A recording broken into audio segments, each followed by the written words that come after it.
Good evening, one and all. Welcome along. It is season 4, episode 15 of the UK Dallas Cowboys Fan Club podcast.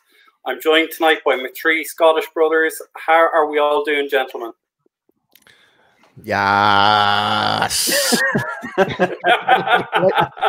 Life is good on the Victory Tuesday. That's fine. Just end the show there. That's fine. Yeah, Brian. The sleep deprival is for real right now. My goodness. I'm just going to say, Paul, it's lucky I'm on holidays this week because, I saw your tweet at about 4:30 going, I have to get up in a few hours, and I was like,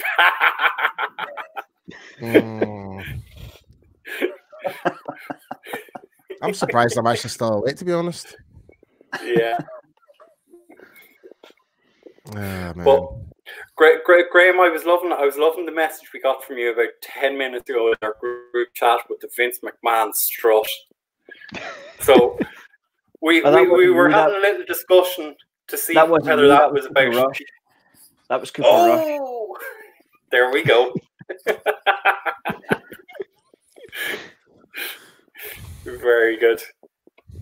So it is a big cannot be ignored. Cannot be ignored.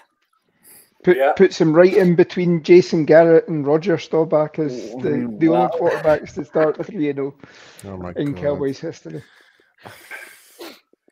And there's an asterisk against Jason. There's an asterisk against Jason Garrett because he actually played. I think he played only like the first half and then was subbed out for Bernie Kosar. So he gets the win, but you know.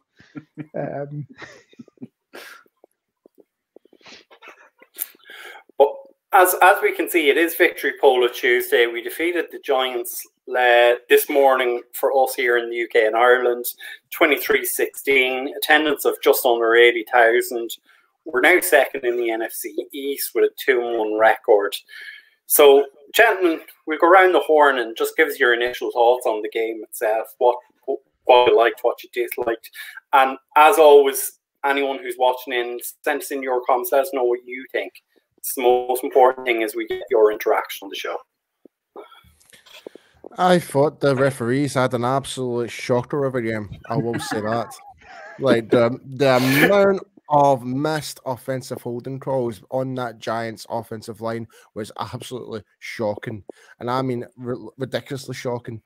Like I don't know how many times Bohanna was getting dragged into the ground. Even Tristan Hill was getting dragged down by nearly a horse collar. You're like, what the hell, man? Why is there nothing getting flagged here? Like, let's put it this way: Demarcus Lawrence should have had it. Could have got 6 sacks in that game if it wasn't for all these bloody holds. Yep. Mental. I think on the other side of it as well, I think we were concerned going into the off season or going into the beginning of the season that Tyron Smith was down. I think Tyler Smith is developing. I think we maybe have, all credit to Will McClay. I think, him and his coaching staff, his set of scouts, I think they've maybe found a diamond in the rough, and the fact that you bring Peters in and you don't insert Peters in at left tackle, you bring him in and put him in at left guard for a couple of series. Spring Tony Pollard for that big 47-yard gain as well, Yeah, that was his first snap. That was his first snap under the Cowboys offense and left guard. And not to mention, he only played six snaps in total. Yep. No, sorry, 14 snaps. Sorry, I think 14, it was six running snaps, and the rest were pass protection. But when you watch back the film, it's like, my God, like for such a small part, like he made a massive impact in the middle of that field. Like, yep. I mean, obviously, the Giants had Kayvon Thibodeau back. They had Aguilari back as well, and they were non-factors. I mean, the Giants haven't had a pass rush this season. It's something quite unique for the Giants this year because normally they've got the likes of Osi Umenyiora and JPP and all that, and they haven't had that this year. They've just not been able to get anything going. And we're leading the lead in sacks. It's fantastic. My dad has a big saying. That's why they play the games, and it's basically down to if it was all played on paper, the season would be decided. Now, I'm sure most of Cowboys Nation had plenty of sleepless nights after Dak went down in week 1. But do you know what? See at the start of the season, at this stage of the season, if you'd offered me 2-1, I would have been quite happy. So props to Cooper Rush, because he's like we said at the start of the show, undefeated as a starter. And also, do you know what? Props to Kellen Moore, because he's managed to grind out not stroll, but grind out 2 results. And it doesn't matter if you win 3-0 or 33-30, it's a win. Mm-hmm. And they're in a very good position in the NFC East, only a game behind. And it's impressive. It is very, very impressive, because considering all the things that we've went through in this off season right now, it's actually like we can't like we should be very overwhelmed at the position that we're in right now. Yeah. Like before the start of the first game, we lose Tyron Smith. After the first game, we lose Dak Prescott, and all of a sudden the sky's falling. And we sit here now a winning team. Adam, you haven't seen Michael Gallup as well, so you haven't seen Michael Gallup. Yeah, you've got all these guys that are likely to come back in the next couple of weeks in this offense. If assuming Dak doesn't have any more shocking games like week 1, which you can maybe put that down to not playing this preseason, sky's the limit for this offense if Kellen Moore keeps his powder dry, and doesn't start reaching into the very bottom of his bag of tricks. And I think on that first series there was one jet sweep they tried and lost ground, and that was it. I think McCarthy was quick enough to say, "Let's just play football." Yeah. Also, I mean, you've got to give a certain amount of credit to Mike McCarthy as well. I still think deep down, Mike McCarthy is a good football coach. He has coached a team to a Super Bowl, and not everybody gets to do that in their career. So there's a lot of heat on McCarthy at the moment. But I think if you're going to give him heat for the loss against Tampa, you've got to give him the credit for winning 2 games, especially against a Super Bowl contender last year, a divisional game last night or this morning. They've ground out 2 results, and all credit to them. Yeah, and Paul, I'm gonna throw this question to you, because I know you saw this already, and you've discussed it on Twitter. I think we're 7-0 in our last 7 games against the NFC East, and people are complaining about that record. Yet, I think everyone is congratulating that team from Pennsylvania for winning their last 6 regular season games, and they played a pretty similar record to ourselves. But they lost to us in week 18 last year. They haven't won 6 straight. Yeah. And the teams they beat in the last 6 games were under 500. So what the hell does that prove? Absolutely nothing. It means absolutely hee-haw. Like, Brian, stop poking the bear. Man, honestly, like some of these people create these infographics for NFL on Fox and stuff like that. Really need a bloody reality check. They really do. It's a wind up, Paul. It's a wind. I saw one. J Tuck shared one. They had the 0-2 Bengals at power ranking 13. What? How on earth does that work? No, they're 11th and we're 13th, and I couldn't work that out. Right. That's today's power rankings per NFL.com, I think. Oh no, I'll tell you something, and why is he on television? I have no idea. Right, I'm going off rant here. I'm sorry. Fan alert. Here we go. LaShawn McCoy is an absolute idiot. It really is. For him to say, yeah, I think the Cowboys will. What was it he said? He'll beat. I don't know, man. I can't remember. It's an absolute idiot. It just makes no sense. He says the Cowboys will win, but he thinks the Giants will overcome it and still become undefeated. How does that make sense? It's like, you know what I mean? Like, it says, okay, I've got the Cowboys to win, but I think the Giants will still be undefeated. How does that make sense? Duh. Oh my God. I feel sorry. I genuinely feel sorry for our good friend Dave Hillman having to put up with that. Like, that is shocking. On that bright note, I think it's time for us to move into the news and updates.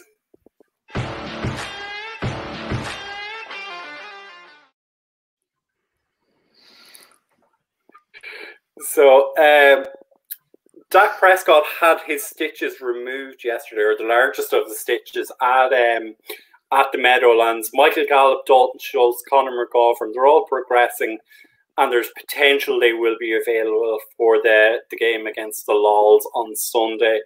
And Jason Peters played at left guard last night, which Jerry Jones was not aware of, as we've heard in the news today. But the thing is, though, the reports came out the night before saying the intention of him to play at left guard. So for Jerry not to know about that, I'm sorry, that is a load of BS. That New York champagne must be good.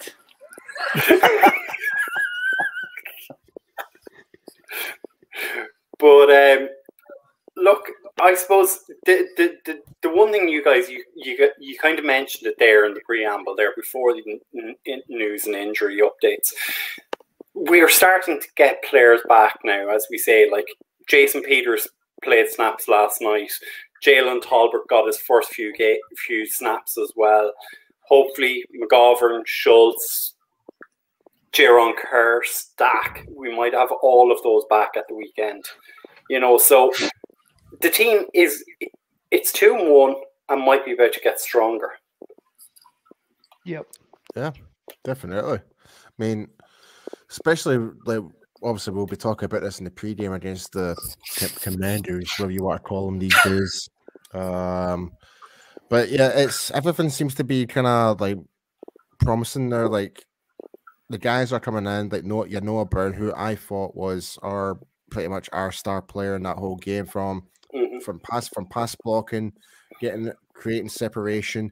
But even though he was getting held like no one's business, like there should have been at least 3 pass interference calls on Noah Brown, and I thought he was one of our best players in that game.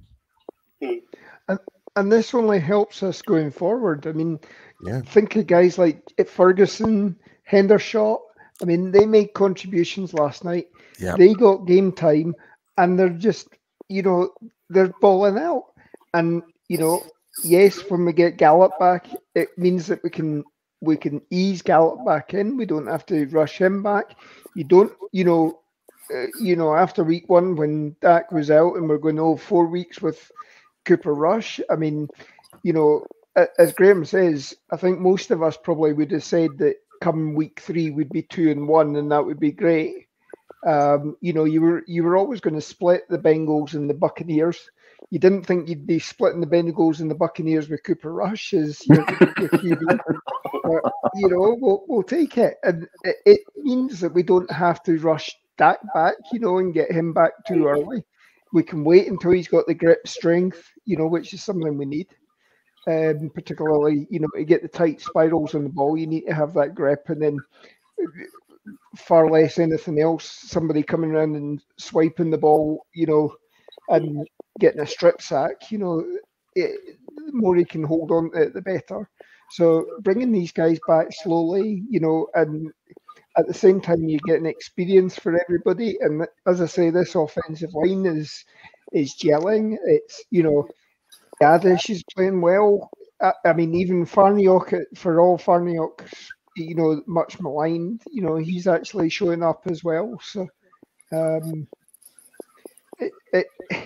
it's going to be good for the next few years, I think, getting these guys playing time right now. So it's encouraging to see the stitches come out, but I would still give Rush the start. I think Andrew's made the comment that you give that one more week.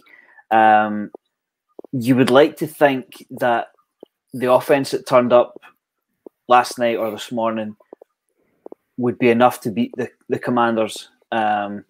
Certainly, I would say that on the whole, is the Giants' offense a little bit more than the Commanders? Probably. I don't see the Commanders having the run game that the Giants do. So you would imagine that it's enough to get them over the Commanders game. There's nothing worse if you bring him back in and it's not ready and he pulls a muscle, for instance, because he's having to strain, or there's a relapse of the injury, and all of a sudden you've got the Rams a week later and then Philadelphia the week after, which are two potentially huge games. So yeah, if you could take one more week, let Rush take care of the Commanders, hopefully. That creates an interesting conversation. But you always go with your best player. I mean, it's tough benching a 3-0 Cooper Rush, but you always go with your best player. It's just unfortunate. But see if Cooper Rush goes ahead and beats the Commanders, we might struggle to hold on to him. Hold on to him because someday, maybe not starter money. I wouldn't offer him starter money, but if somebody wants a very competent second string, you can only beat who's put in front of you, and so far Cooper Rush has done that. Yep. Yes. But anything else you want to touch on, gentlemen, in the news or injury updates before we head on to talk about our offense and defense? Just a note to Sterling Shepard. Tore his ACL. That's a sore one. You don't wish that on any player. Yeah, it was. You saw it in the looking back at the tape. It's like immediately it was just, I don't know what it was. He was just running a normal route or something like that, and it just went. It just curled up like a ball. It was non-contact injury, so. Yeah, it is. It's unfortunate. Yeah, speedy recovery. And I think it's always worse when it's a non-contact injury that happens. It's one thing with Michael Gallup, and he's making that spectacular catch, but in blanket coverage and what have you. But when it's just a case you're running down the field, much like Tyron Smith when he went out, and obviously had pulled his hamstring right off the bone and all that. It's these sort of things. It's like it's 10 times worse, I think, than if it's in the middle of battle. Yep. So let's flip it over and let's talk the game itself, and let's talk offense.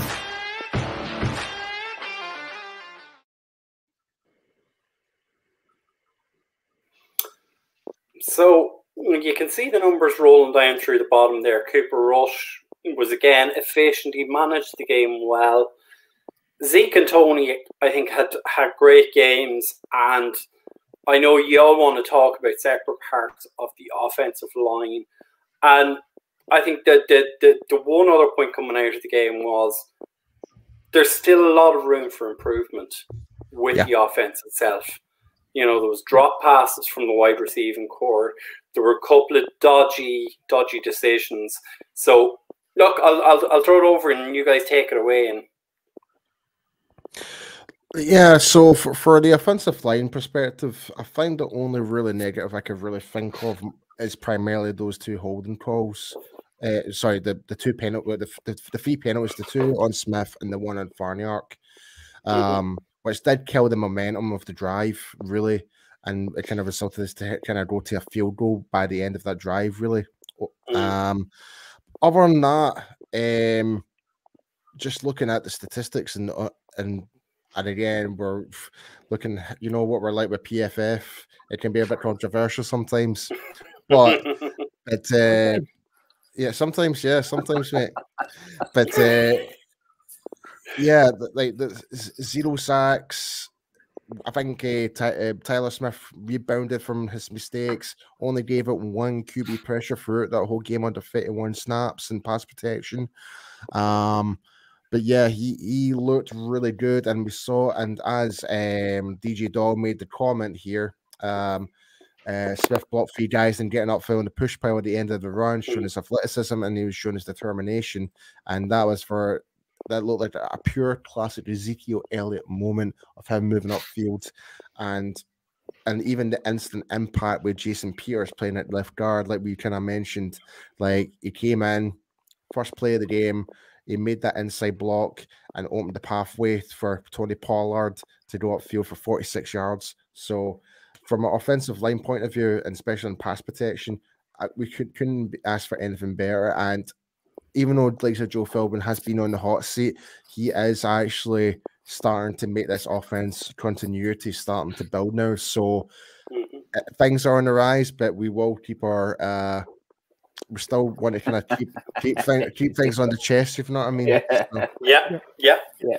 It's very, very easy to get carried away. Yeah, exactly. Yeah. You know, like that Giants off defense is no slouch. They are 2-0 for a reason. But I don't know about you guys, but I'm really enjoying the 1-2 punch at running back. Yeah. You've got the ugly yardage from Zeke, another touchdown, big important touchdown to tie the game up. 100 yards from Tony Pollard on 13 carries. That's tremendous. That's 8.1 per carry. That was fantastic. Yeah. And the enigma that is CeeDee Lamb. Is he a number 1? Is he a very good number 2? And what a touchdown catch! I will say this. Incredible. I will say this, Graham. I think for him to have that mental attitude, he knew he messed up, to go back into that game and pull that type of catch and that touchdown when it really mattered. That has the qualities of a wide receiver number 1, but he needs to do that more often. But for him to kind of turn those 2 terrible drop passes, he knew in his mind he did a bad job, and he knew he had to go out there and act. Oh, bless you, Lauren. Excuse me.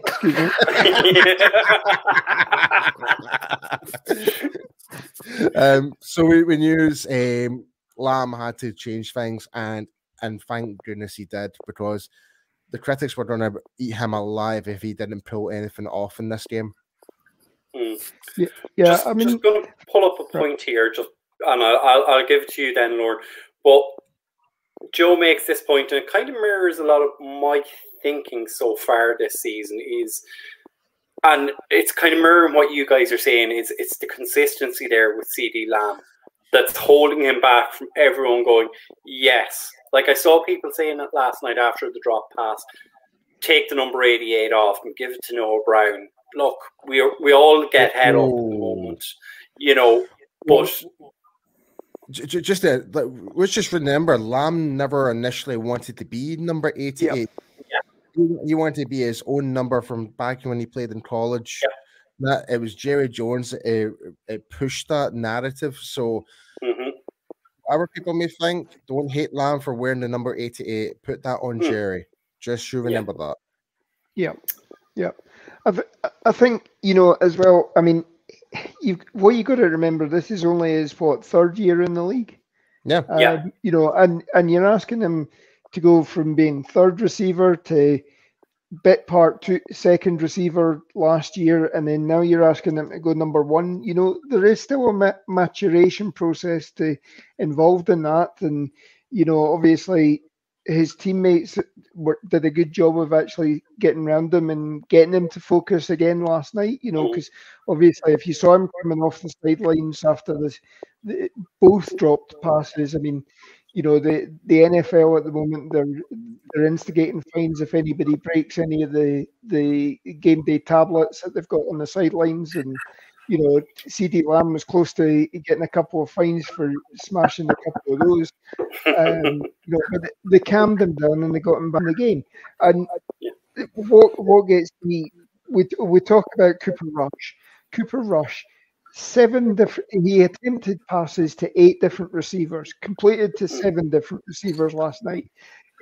A backup QB would normally come in, and you know, obviously there's a talk that Noah Brown is his guy. That you know they've been together on the squad and second team, third team, whatever for the last 6 years, and you know, yeah, he's got that consistency down with there. But the fact that he is spreading the ball around, I mean, you know, normally if you bring on a backup, he keys one player and the defense only has to take that guy away. I mean, this is what I'm picking up on is the fact that you know he is a bus driver, as Bill Parcells would say, but he is getting everything he can out of that bus. You know, by being efficient, he's getting the ball. You know, he's not being flashy, but he's just matriculating the ball down the field, and he's doing what he needs to do. And I mean, yeah, if there'd been a couple more catches from CD Lamb, if we hadn't had the BS non-holding calls on Noah Brown, I mean, what, 3 of them? You know, one in which basically 2 guys practically lifted them off the ground. Yeah, that was in the middle of the field as well. And then there was I think there was 2 in the end zone. One was very blatant, but there was one that was kind of that could have got flagged. But the one in the very obvious one in the end zone was ridiculous. Like it just completely shut him off. And man, it was terrible. Yeah, I mean, you know, last season the NFC East games that we had were all, at least one of the games against each of the teams was blowout wins. And I mean, if things had gone our way last night, that scoreline flatters the New York Giants last night. Yeah, I would say, like, if you were to kind of, what would you say the scoreline would have been if it wasn't for those referees? I would was trying to say it would have been within the 38 mark, if that was the case. Like, I'm not trying to get over ahead of myself here, but the referees did try to really kill that game for us. They really did. Yeah. Yeah, I mean, as I say, last Thursday when you and I were doing our predictions, Paul, I said 28-17. I certainly think we would have had the 28 points or more. I don't think the Giants would have got anywhere. You know, 13 again was generous to them. You know, the Saquon Barkley one was effectively, you know, you're always going to give up a long run to Saquon Barkley, and it just so happened that it was within scoring range that we gave up. You know, but other than that, Saquon Barkley was kept relatively quiet. You know, 81 yards, 36 of those came on that scamper. Take that away, that's 45 yards or so. And so 45 yards under what, 13 carries? Yep. Like it was 14 carries in total, 81 yards with that, like you said, they'll lower with the 36 running score touchdown. Like, when you really put that down in perspective, our defensive line front did a really good job of putting him down. And especially, well, we'll talk about the defense later on, but yeah. So if we do look, I suppose, at the dropped passes from last night, and it wasn't just CD Lamb that dropped passes. I think Noah Brown had one himself. I think Jalen Herbert had one just through his fingers. You know, I think Hendershot had one as well. Yeah, Hendershot as well. Yeah, you're right. Hendershot had one as well. You know, like, it wasn't as if Cooper Rush was overthrowing them or anything like that. He was pretty much on the money all through the game. Yeah, I mean, I kind of felt like Cooper Rush did his job from his side of things. It was more just down to, I don't know if it was lack of concentration or whatever, but yeah, I think that the turning tide for the wide receivers was that 4th down scenario And someone and again, I think it was DJ Dodd made that comment like where he got leveled by Julian Love. What was his name? Love, like got leveled by him, and how he managed to like that really did lit up all the other receivers and tight ends like a fire and really got them motivated, and that's when they started really kicking up a notch. Yeah, I think that was key. I mean, again, that's 2 weeks in a row we've gone for it on fourth down, gutsy calls, and we'd be sitting here if it backfired. We'd be sitting here. Mike McCarthy's an absolute BS coach and all that, but it's worked out, and Mike, it got CD Lamb back into the game. I mean that was key to. Further down, him going for the one-handed catch in the side of the end zone. I mean, that was without that, I don't know that he'd have made that. So, yeah, I mean, I totally agree with you, Lauren. Because I mean, if anything, McCarthy deserves a lot of credit as well for his decision making just throughout the game in terms of not just offense and help with the defense with Dan Quinn, but the special teams side as well for his communication side. I think McCarthy deserves a lot of credit for this game.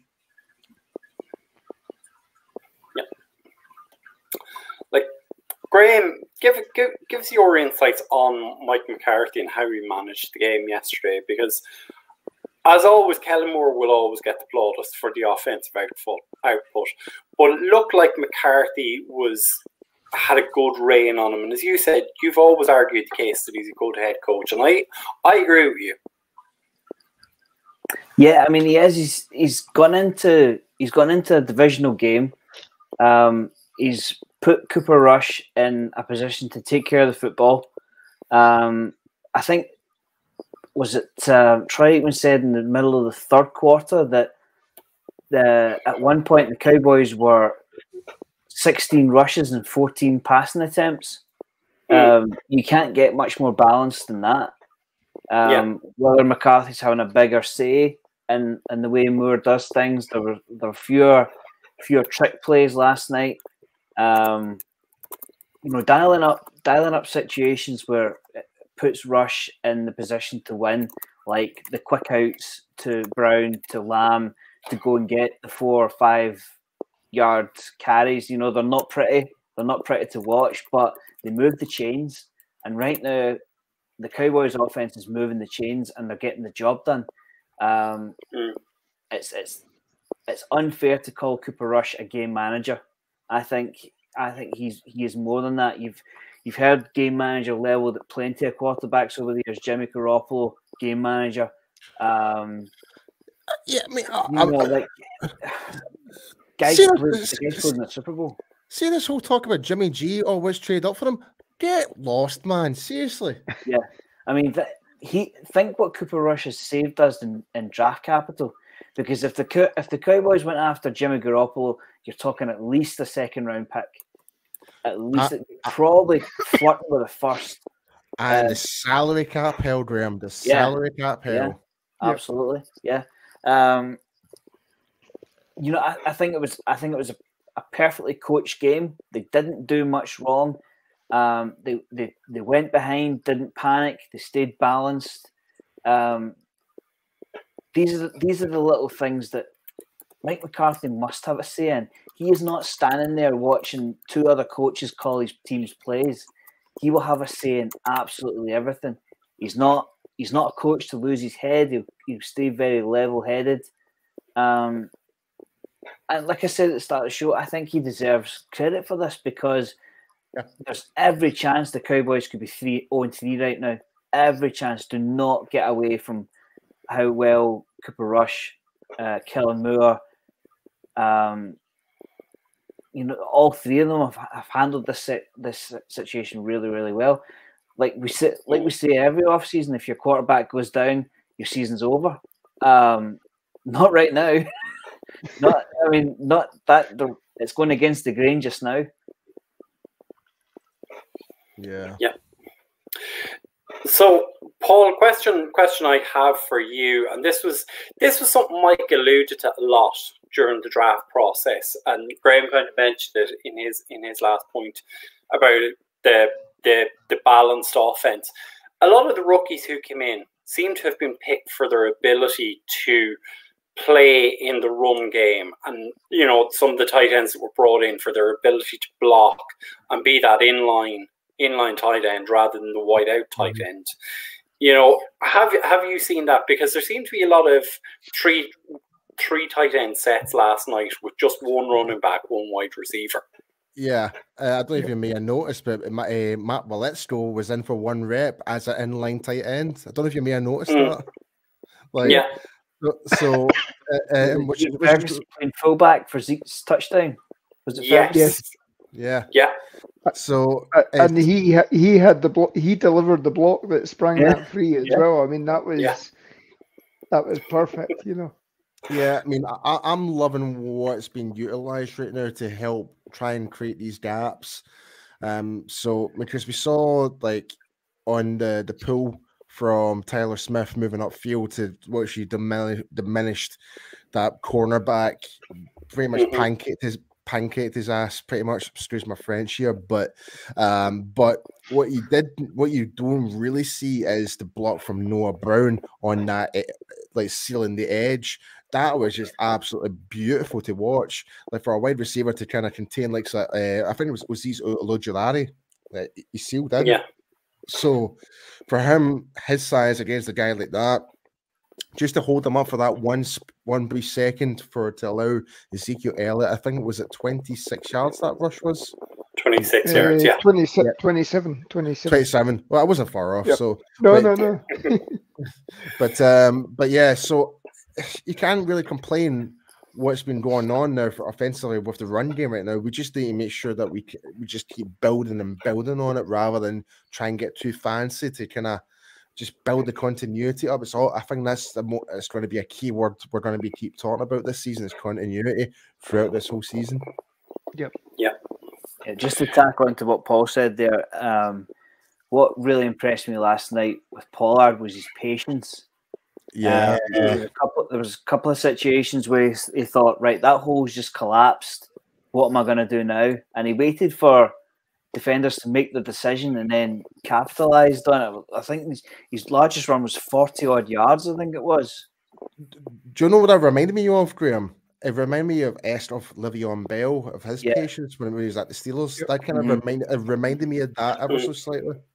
Because if that's one thing that Bell was really good at, was his patience to see what things would materialize within the offensive line, to see what gaps would open up for him, and he would just go there within an instant. So fair play to Pollard. He played a great game, and Zeke did his job in terms of the pass protection and being the actual power horse to getting all those dirty yards. And we saw like the good old Zeke with like I said for that 27 yards. So all in all, it was a good effort from the run offense. It really was.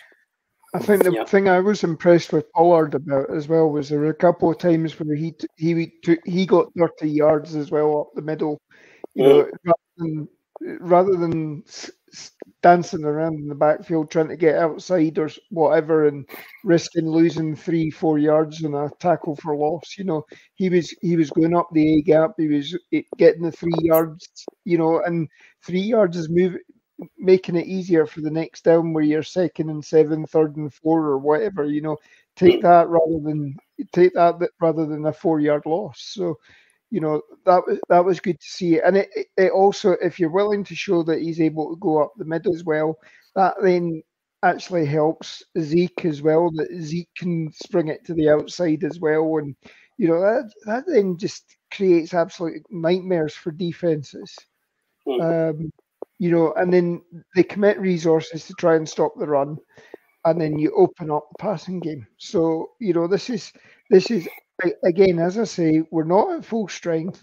When we get to full strength, and if we continue on this trajectory, I think the offense is going to be back up there again this year. Yeah.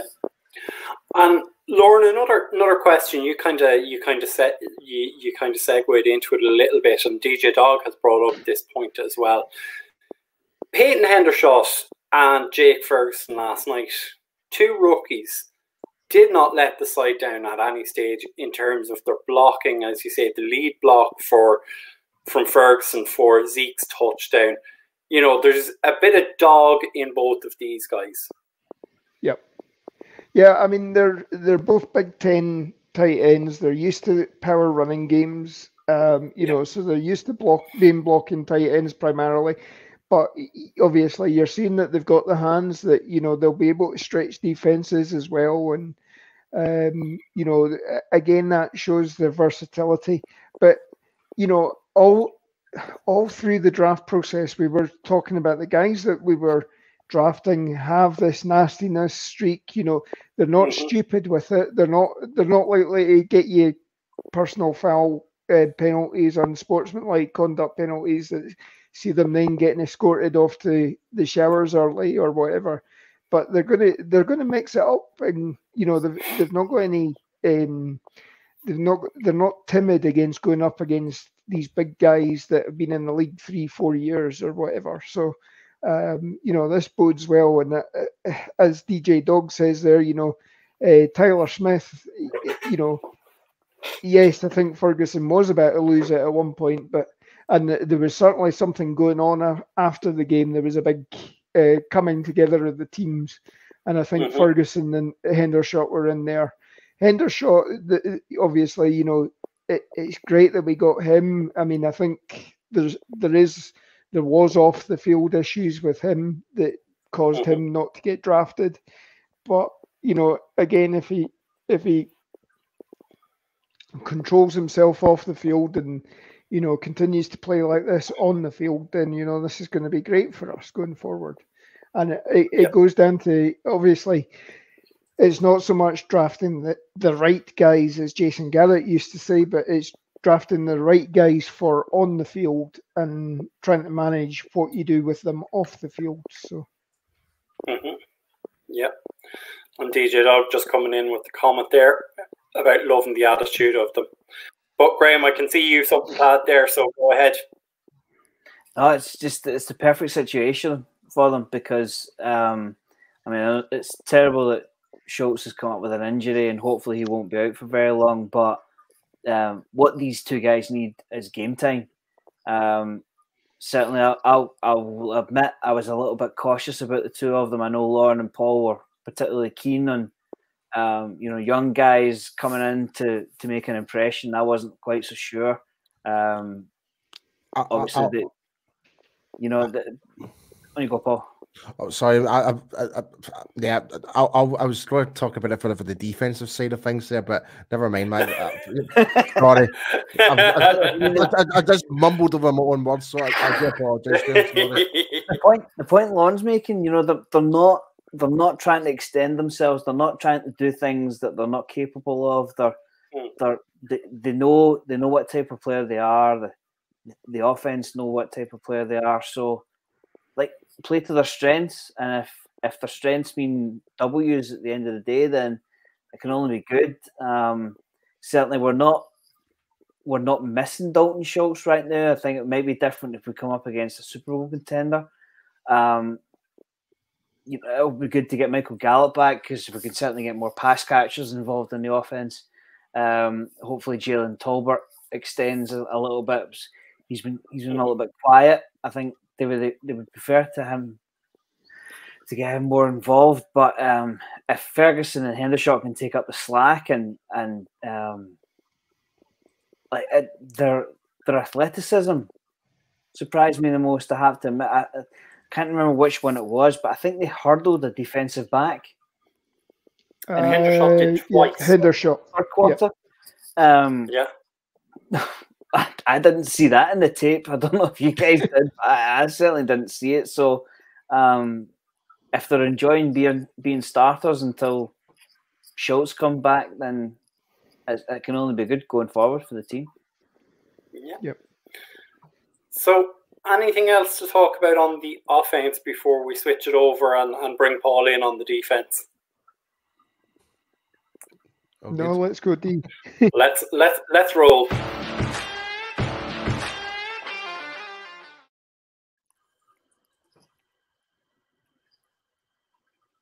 Oh, then you're still on mute, Brian. There we go. There we go. That's better. Let's just get straight into it. Paul's been waiting about 12 hours to ask this question. Let's just go on, Paul. Take it away. I know you'd one stat in particular you wanted to talk about. Yeah, because everyone may know I'm a big defensive lineman guy. I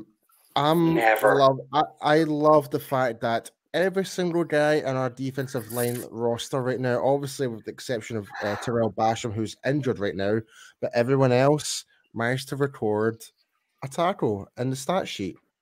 Every one of them. From Tristan Hill to Neville Gallimore to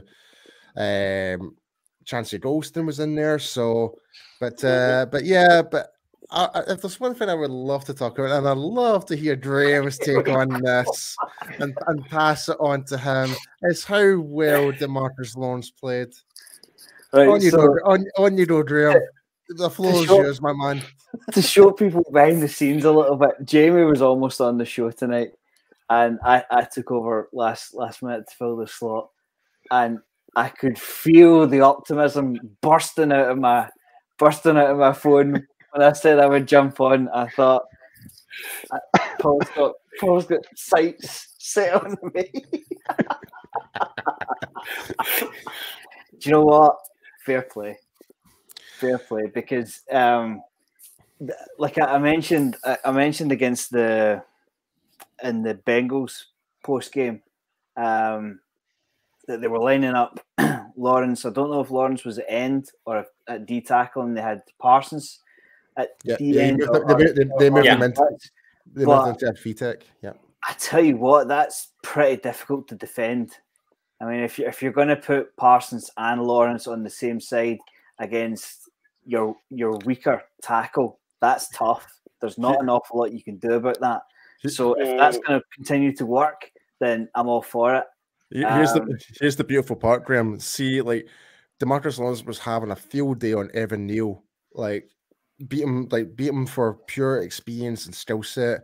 Pretty much, like we know DeMarcus Lawrence hasn't got as much speed anymore, but he showed like what he's capable of doing with his hands to get off the block and made Evan Neal look terrible. He had a terrible game, but when he moved inside, when he was going up against Matt Glowinski, he absolutely decimated him on multiple occasions. And even Parsons coming in from the linebacker, going through the middle, even put Glowinski on his backside and still managed to hit a QB hit and the same process, which was absolutely unbelievable. So, yeah. I mean, we don't talk about the other team much, but it's got to be a concern for the Giants and the Giants fans because they've got 2 number 1 picks at tackle, either tackle. Andrew Thomas and Evan Neal were both first-round picks, and they did not look good. Well, and they gave Daniel Jones very, very little time. So here's the thing, Graham. This is one thing I brought up on the pregame. It's like this Giants offensive line, they were very prone to giving up quarterback pressures, and we did speak about the concern of Daniel Jones escaping the pocket and rushing upfield. We did mention that, but Brian just told us before we went on air, there was a total of 25 quarterback pressures in this game alone. 25. That is ridiculous. Yeah. Like if I was a Giants fan, I would be getting the coffin out for Daniel Jones sooner rather than later because he is not going to survive into this season if that's the way how things are going right now. I mean, the outlook does not look good for Daniel Jones. When you consider that he's down a receiver now as well. You know, the receiver core was thin at best. Now without Sterling Shepard.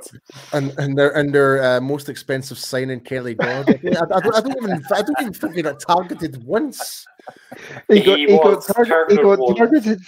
got targeted 3 times, 0 catches. Yeah. The only person that will be happy for 2 points that Shepard's gone down will be Galladay because A, it means that there's going to be more playing time for him. B, any catch that he did make last night was actually wiped out by a penalty by Shepard. So Shepard had an offensive pass interference that wiped out something like a 19-yard catch by Golladay.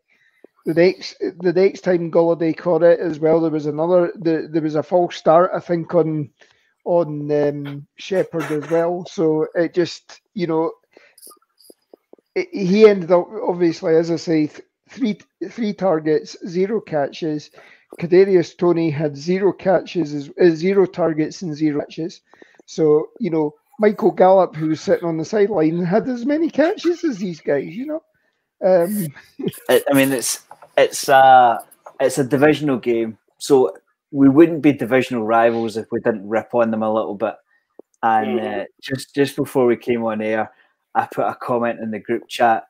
That guy playing Wildcat for the Giants is pretty good. If they manage to find the quarterback, they could really go somewhere.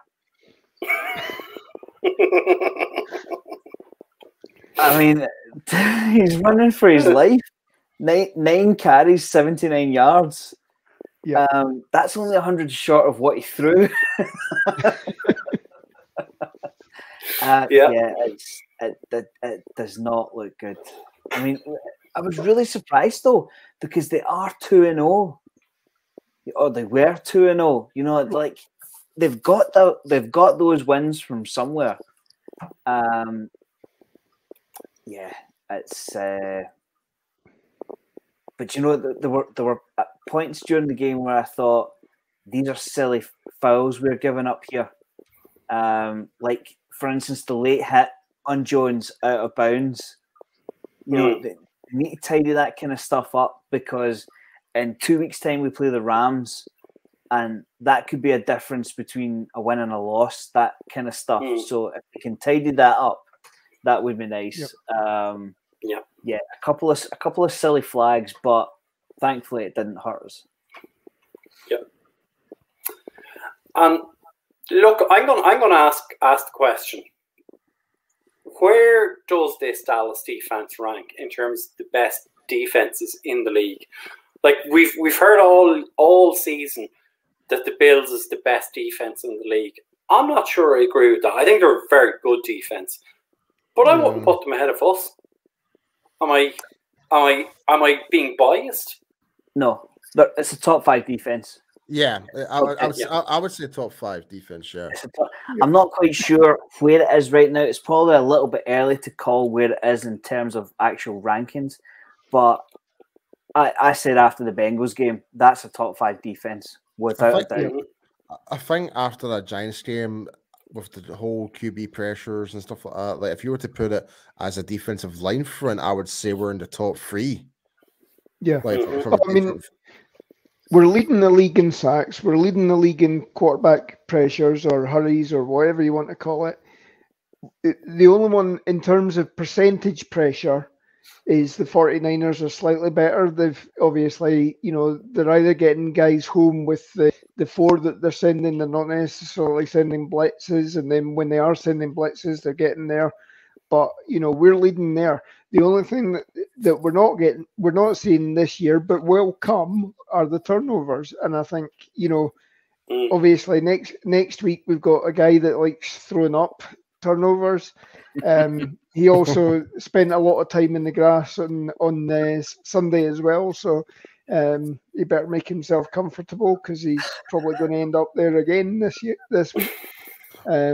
And then after that, he'll probably be on the bench, to be honest, I think. Well, just to put this in perspective, and this is where PFF goes absolutely bonkers, where it makes no sense. So, you mentioned the San Francisco 49ers, right? They're 1-2, but they've got the number 1 defense, right? According to PFF, 2 is the Bucks, 3 is the Bengals. The Bills are 4, Eagles are 5.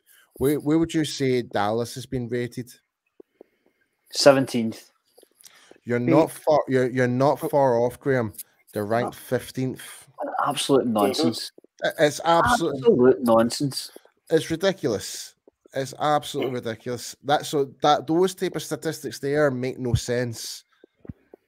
Those type of grades. So yeah, I mean, if we're picking hairs, really, when you consider where each one ranks just now. I mean, I would say that the number one defense in the league should be able to win games on its own. You know, like the offense, don't turn the ball over, give us a couple of field goals, maybe a touchdown, and we'll do the rest. You know, like winning games by scoring 12 points, and you'll get turnovers, maybe a pick six, maybe a fumble recovery for a touchdown and all that kind of stuff. But like Lawrence said, the interceptions aren't there right now. We did get one. It was junk time. It was junk time, but we did get one. If that can rise a little bit to match up with everything else we've got, it can absolutely be the number one defense. Mm-hmm. I mean, when was the last time you said that about the Cowboys? Wow. Yeah. And I think that's one of the biggest issues right now is we all want to be Team 40 Burger and putting up huge score lines, but right now our strength is our defense. And Joe has kind of commented a couple of times, and I'd want to bring it up because, you know, as we say, we always want to bring up what people are saying in the comments. We seem to be missing a middle linebacker. Van Der Esch doesn't seem to be hitting the straps again this year. I mean, is that a concern for you guys, or is that something you're kind of going, let's get Anthony Barr up to speed and he'll be able to control the middle? See, I wouldn't say Anthony Barr was a middle linebacker. I would put him more as a pass rush, situational type guy. DPR, yeah. Like I would have, what you're kind of saying, I would kind of have him slightly outside, but have him drop in back into coverage if needed. Yeah. And I mean, I would say last night was a subpar game for LVE, but I mean, I think we've been getting a pretty good percentage out of him this season so far. And I mean, you know, you're never going to be 100%. I mean, obviously, you know, Micah Parsons last night, yes, he was still a force, but you know, he was battling his flu game, you know, and he wasn't at his best last night. I mean, you are going to have guys that, you know, they're going to have bad weeks, but I mean, LVE, I think last week was leading the team in tackles, or he was at least second in tackles, and you know, you saw he got the sack last week. You know, I think, you know, obviously the one thing Paul and I were talking about, the one slightly concerning thing from this game is that, you know, Danny Dimes was running all over us, but you know, that sometimes when you're focusing on shutting down somebody like Saquon Barkley, you know, you're invariably you're gonna sell out to stop him, and you know, then you're gonna look to go for the pass rush and what have you. And Danny Dimes is a capable quarterback of getting outside. I mean, you got to remember he did have an 80-yard run against the Redskins. You know, it should have been 99. It should have been 99 yards, but he tripped over his own shoelaces or whatever. I need to put a light on. It's getting awful shady in here. Get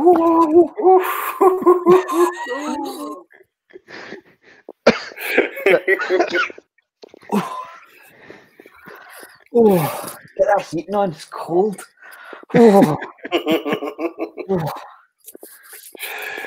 what you're saying is right. I mean, if you do go spy, if you do play with a spy, you are taking away from somebody like Saquon Barkley who can actually hurt you. So you know, if you want to give Danny Dimes 20 yards on the ground, fine. You know, you're not going to win games like that. You know, you pay more attention to that in the red zone, where things get tighter. But the Giants are not going to go through the season with Daniel Jones running 80 yards every single game, because he's not going to finish the season if that's the case. Somebody's going to light him up. So we've got so many flash plays on defense. I just think sometimes we can be a little bit hard on players that don't flash. You know, players that just get their job done is okay too. You know, the Patriots defense make a living out of just getting their job done. Do your job. You know, if Van Der Esch has to, you know, make tackles and drop into coverage and do the nitty gritty so that others can go and do their job, which is working right now, then fine. He's not on silly money. He's not a $10 million receiver. He's just one of the guys right now. Fair enough. He was a first round pick. Is he? Do we get the return for the first round pick? Maybe not. When you consider that Micah Parsons is a first round pick and he seems to be doing a hell of a lot more, but he can't hit on every single pick, and he's still around. It's not like he's not a dud. He's certainly not a dud. And if he has to do the bread and butter so that Parsons and Lawrence can go and eat, then fine. As long as they keep winning. Yeah. And speaking of guys that are doing their jobs, doing the bread and butter, and I'm going to talk about the guys in the secondary. It's the guys like Anthony Brown, Malik Hooker, Donovan Wilson. Like Donovan Wilson had another sack last night. Absolutely laid the wood again.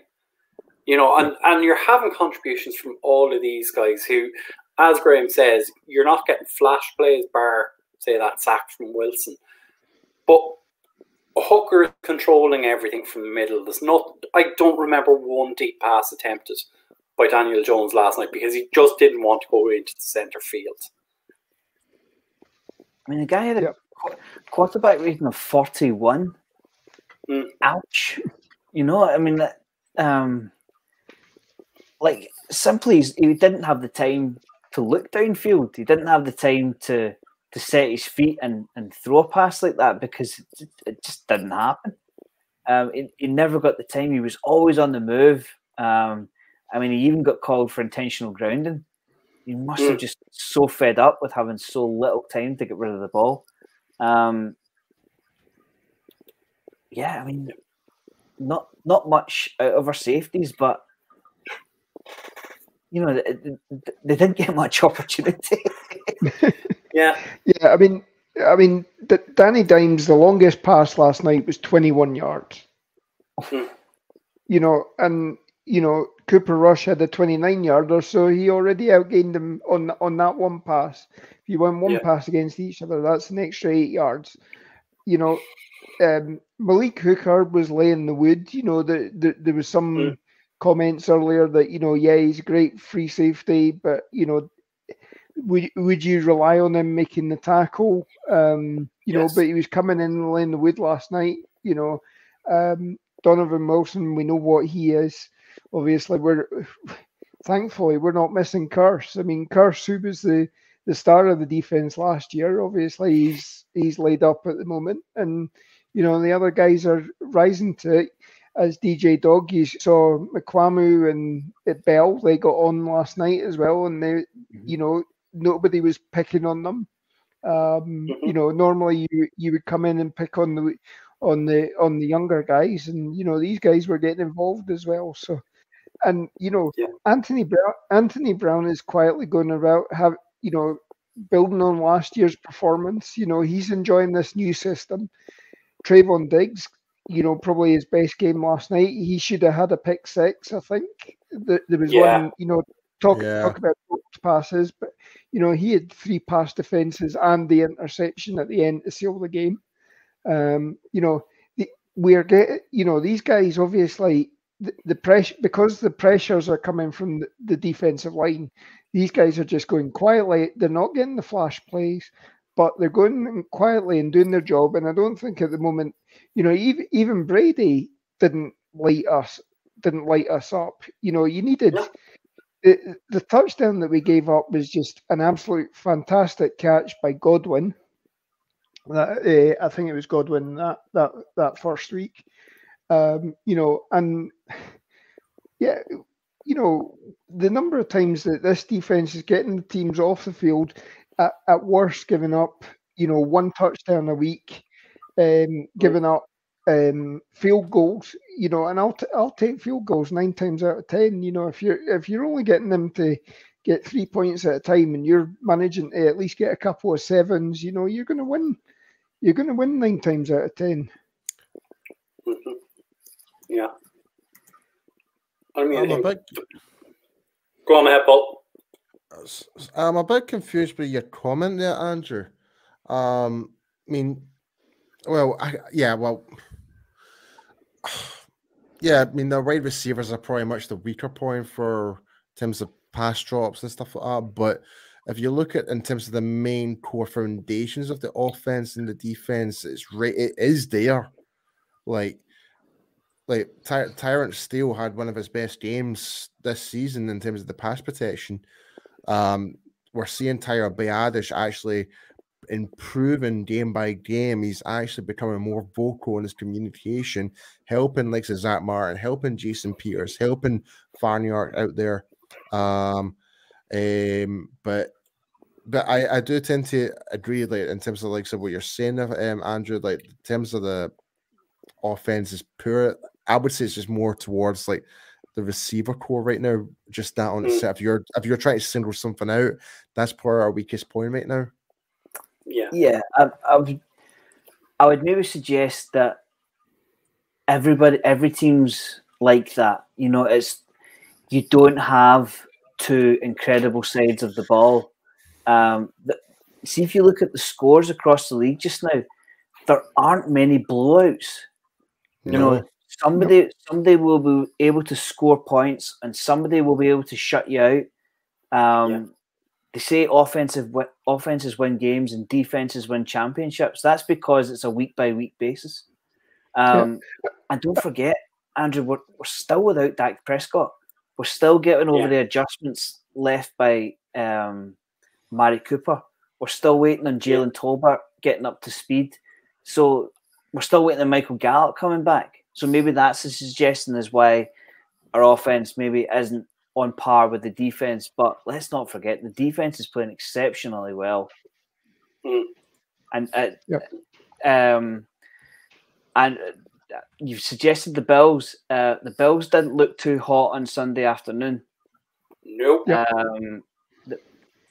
That game was there for the Bills. Especially when their quarterback, especially when you had the butt punt, you had their quarterback, Dolphins quarterback, coming in after being supposedly signed out with head injury as well. You know, I mean, obviously there'll be repercussions if that's been determined, because apparently they then said, oh no, he had a problem with his back, and that's why he'd actually, you know, the initial report that he'd had a head injury was erroneous. But you know, the Bills losing, you then got the likes of, who was it, the Colts. The Colts last week lost 24-0 to the Jaguars in Jacksonville. Now the Jaguars have, you know, Colts can't seem to travel to Jacksonville since 2014. They've never won in Jacksonville. You know, and then they turn around and they go and beat the Chiefs, which, you know, Mahomes was playing like hell this season up until last weekend, and you know, it proved again that he's human. You know, this season, I mean, the NFL is all about parity, and I think this season's proved it. There's been so many games where, you know, going into the fourth quarter, there's been teams that have had double-digit leads, and then those have frittered away. And how many overtime games have we had this season? How many games that have gone down to a last-second field goal? You know, either to win it or to, you know, if it's missed, then you know the other team wins it as well. So, this league is. You know, it is so close this year that, you know, you're not going to be, you know, it's not going to be like playing Madden on rookie mode where you're going to win 50-0 all the time or whatever. Yeah. Like, I think I heard this on the commentary at one stage last night, that of all of the games this year, we've had 18 games decided by 3 points or less. That shows you how competitive this league is. Yeah. And I mean, as Lauren indicated, there's been games this season, as you say, take the Colts, blown out the week before, and beat the Chiefs. The Commanders were blown out this weekend, but were very good the previous weekend. So week to week, things will change. But Paul, I can see you have a point there, so if you want to jump on. we just need to remember as well, this is our third game this season where we managed to keep the scoreline under 20 points. Yeah. That's a win itself. Yeah. So I'm going to pull up one more. Sorry, Brian. Before we move on, no peeking around the scores. There were 16 games played this weekend. How many of them were a one-score victory? 7. 7 or 8, I'd say. I'd say 10. 11. Now, that's a competitive league. Yeah. You know, another score wins you the game.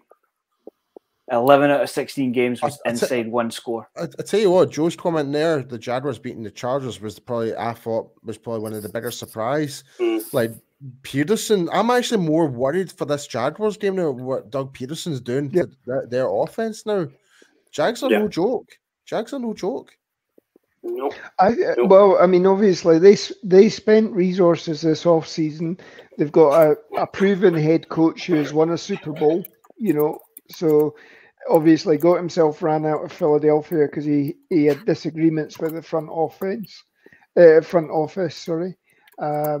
You know, there's nothing.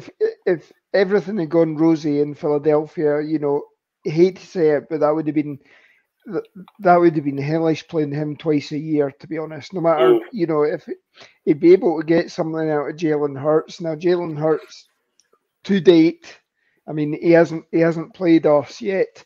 I don't think he's that great, but you know, he's putting up the stats that are garnering the national attention at the moment. So, but I think when he's gonna hit our defense and come up against a buzzsaw, you know, I think the bubble will break on that one. But. Yeah. So I've just 2 more questions before we move along to the special teams. Andrew has made this point a couple of times. He says, don't you think we need one more receiver along with Gallup? Personally, no, because I want to see what we have with Lamb, Gallup, Talbot. Noah Brown has been playing lights out. That's 4 receivers. That's my view. Yeah, I tend to agree. Like, but my question is like, if you were to say yes, who would you bring in, and what would you like? What is the chances of having to trade away a lot of capital for a certain player that it might not necessarily fit our system? Like, I would rather like look into next year's draft. And look for like that up and coming next star wide. Like, I mean, we were talking about like let's get a really good wide receiver in the second round last year, like a Sky Moores and stuff like that. We were all very high in him. Like, even though he's not really been getting much games with Kansas City right now, but that was one of the guys we were thinking about. But I think I totally agree with you, Brian. Like, we don't know what the status is with Gallup. I'm just kind of want to see where the ball's rolling. Like, we are starting to put points on the board right now. Noah Brown stepped up a massive time. There's DG Dog coming in with the comments saying that Washington's to come back. I think it's very development.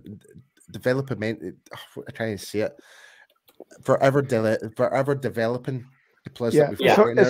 It's a work in progress. Yeah. And like, to be fair, Andrew has said a downfield threat. Your downfield threat is Michael Gallup. Yeah. He is your speed guy. He is your guy who can get you the ball outside the numbers. He is your, I'm going to say Justin Jefferson or Jamar Chase like player that will win you ball outside there. I'm not saying he's either of those players, but that's your downfield threat. I was trying to say Gallup will make those clutch plays where, I think it was the Giants last season where he made those 2 consecutive passes on the sideline, which was 35 and 40-yard long passes from Prescott. So we do have that deep down threat, but it's just how we're going, and it just depends how we're going to utilize them. And I mean, Washington is capable of doing that as well. I mean, he is a former Biletnikoff Award winner.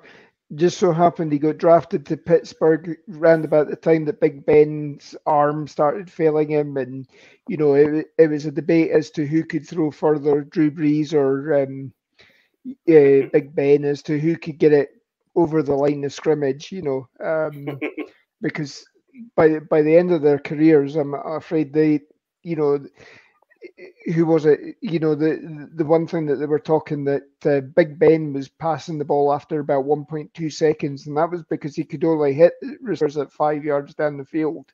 He wasn't able to throw the deep ball anymore, and that actually made Washington secondary to, you know, because it was taken away from his skill set. So Washington and Gallup are capable of taking it off, taking the lid off the defense. You saw Simi Fehoko, I think, ended up, they attempted to try a long ball to him last night as well. And, you know, again, it was just a case of, did he get one? Yeah. No, he completed his one, actually. Yeah, but I think it was Tolbert that actually they'd gone deep on as well, and that was the one he dropped. You know, so it's a work in progress, and we'll get there. You just got to, and again, you know, prior to the new CBA and them going 17 games, you had 4 preseason games, and the whole preseason has changed now, and we haven't seen our offensive starters. If you think we're week 3 now, the offense has been on 3 straight weeks. This is us. This should be the equivalent of us starting the regular season now, and we should be hitting. You know, this is when we should be hitting our stride. And if you're getting guys coming back, Gallup, etc., in the next couple of weeks, it will get better. And you know, one of the guys, I saw the NFL.com article. They said that we should be in the mix for bringing in the wide receiver that we've talked about from last night's team. You know, Paul, you'd love that if we brought him in. You know, and again, you know, we'd have to eat a hell of a lot of salary cap space. You know, and it's just not worth it. And I'm liking what we're seeing out what we're getting out of these guys. You know, and again, we're doing it with a backup quarterback. And, you know, as Graham said, you know, if your backup quarterback goes down, normally your season's out. You know, and I think after week 1, when Dak had gone down, you know, Brian, you were a bit doom and gloom on the post-game show that night. You know, you're beginning to pick up now, I think. He wasn't alone. Yeah. No. No, I think that is true. I think Andrew's question comes from a few variables, I'm going to call them. Like, for instance, who's the Cowboys' number 1 receiver? That's question 1. Question 2 is, are we going to get 2021 Michael Gallup, who finished with 400 yards, or are we going to get 2019 Michael Gallup, who finished with 1,100 yards? And the third question, I think, is Noah Brown going to retreat into the background when Dak Prescott reemerges? Because you didn't see that kind of connection with Dak Prescott. This connection comes from running with the twos. Cooper Rush to Noah Brown. I know where he's going to be. I know when he's going to break. Is the connection there with Dak? We'll soon find out. In a way, I a little bit of disagree with the whole Noah Brown, Dak Prescott. We did get to see a glimpse of that back in 2020 against Washington. We did get to see that when Brown scored the 2 touchdowns. But other than that, I do agree with you. Like, in terms of overall, like, Dak has guys, but I think with Brown, he might get pushed back down. I hope he doesn't, because I think Brown's actually really stepped up this season massively, and I think he deserves to get those targets. He really does. Yeah. Right. So I have some quick fire questions, and I'm literally going to give these seconds to each of you. Is CeeDee Lamb a wide receiver 1 yet? No. No. Okay. Are we missing Lyle Collins? But oh, Nope. quick fire, are we missing Lyle Collins? Nope. No. Are we missing Randy? Nope. No. No. I know this sounds crazy. All I will say is, can you imagine an offensive line of Randy Gregory, Tank Lawrence, and Micah Parsons? Wow. Maybe. You still there, Brian? I found Brian's disappeared. Yeah, I think I cut out there for a second. I'll say probably not. Yeah, I'm saying no. I'm saying no. I'm saying no. It's in the final segment. Is kick sorted? Yeah, we did not catch that last one. We didn't get it. Is kicker sorted? Yes. Yes, for the yeah. No. Let me hear you out. Let me So I want to bring this up, right? So, and it's not a laughing matter. It was a good decision from the actual coaches for doing this, which was the 4th down scenario, where it was in field goal range, and people were more as why did Brett Maher? He could kick that easily. So I want to raise this up because Tony Catalina from bloggingtheboys.com, he was at the game. He recorded the warm-ups of Brett Maher, and he was 0 for 2 in the stadium at MetLife Stadium because of the wind. So he obviously didn't feel comfortable kicking at the more longer range because it's so unpredictable of how that wind might guide the ball either to the left or more to the right. It's so unpredictable. So I think the coaches made the right decision because it was either going to be you kick it and miss it, they would actually gain the advantage where that ball was kicked or snapped, and I think the punt was the most logical and safest way to keep going forward the ball. So, but in terms of and we saw that later on during the game. I think it was a 57-yard goal he missed, and you could see the ball was waving about still. Yeah. So even during the game, when we kind of forced a hand, we had to go for the kick. So, I think it's not really much on Brett Maher in that game, but I think from what he's done so far to now, I think he's actually done a really good job. Yep. I mean, I agree. I mean, you and I, Paul, on Thursday night, I said that, if Maher was going to miss it, be in this game because, Giant Stadium is a hellish stadium to kick in. I mean, it's terrible for punting and kicking. It really is. It's made mincemeat of many a guy that's, been Pro Bowl kicker or whatever. And even their guy missed Graham Gano from Graham Gano, yeah. Arbroath, he missed on an easy one as well.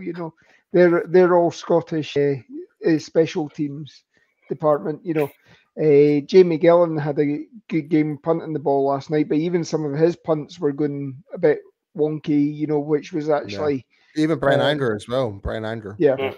It was like going. I think he was intended to be going further than it should have. Yeah, stuff like that as well. Yeah. On Maher, I'll sum it up in 2 words. I hope so. That's a fair statement, though. That's a fair statement, because so far he's doing very well.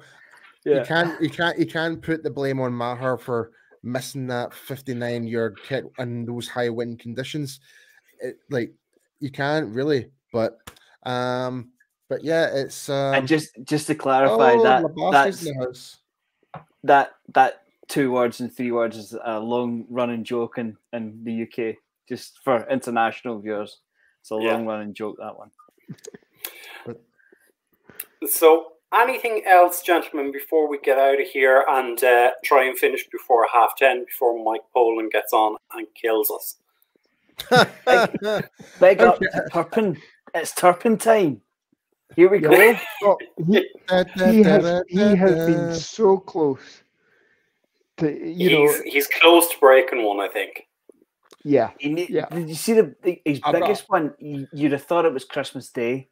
He was so excited.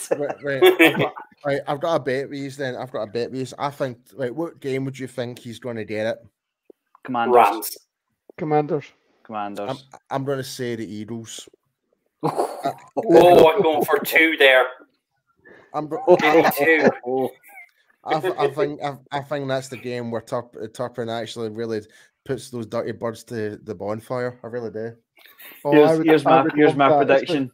He'll get to the 3-yard line, and John Ridgway will come out of nowhere to trip him up.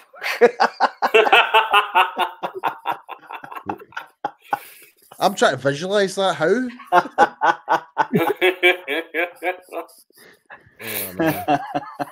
No. Yeah, absolutely. So, Paul, I think you're on hosting duties on Thursday night, are you? I think so. It's unconfirmed, I believe.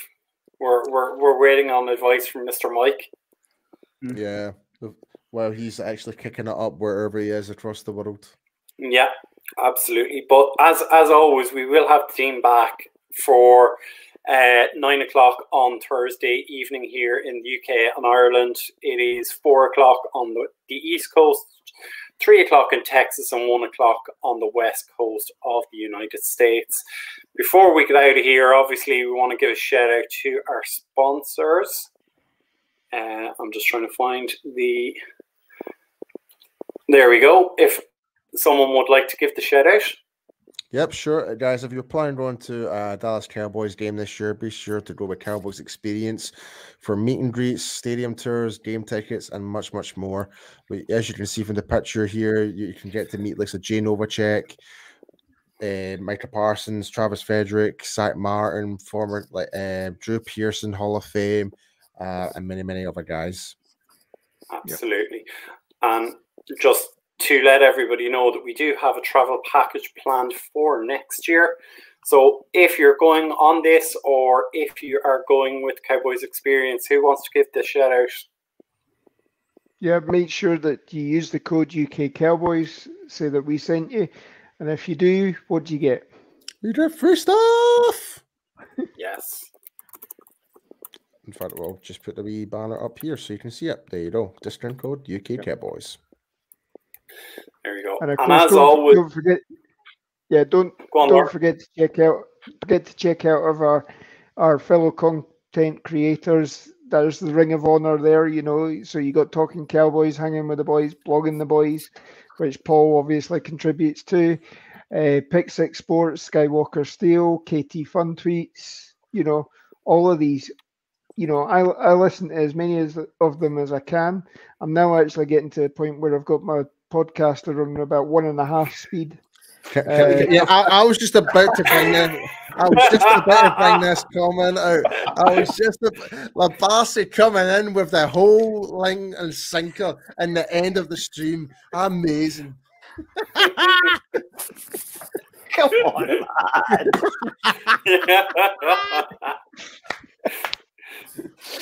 I love it.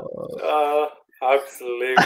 So, look, as we say, look, it is a great pleasure to have spoken with all of you gentlemen. The show will be back 9 o'clock here in the UK and Ireland on Thursday night, and it's a good night from me. I'll pass it over to you, gentlemen. That's a good night for me, and have a good one. And yeah, Victory Tuesday. Let's go. Let's beat these, whatever you want to call them nowadays. Copycats. Love you too, Big Lebarski. 4 p.m. Eastern, Thursday. Be there. Good night, folks. Go and get some sleep.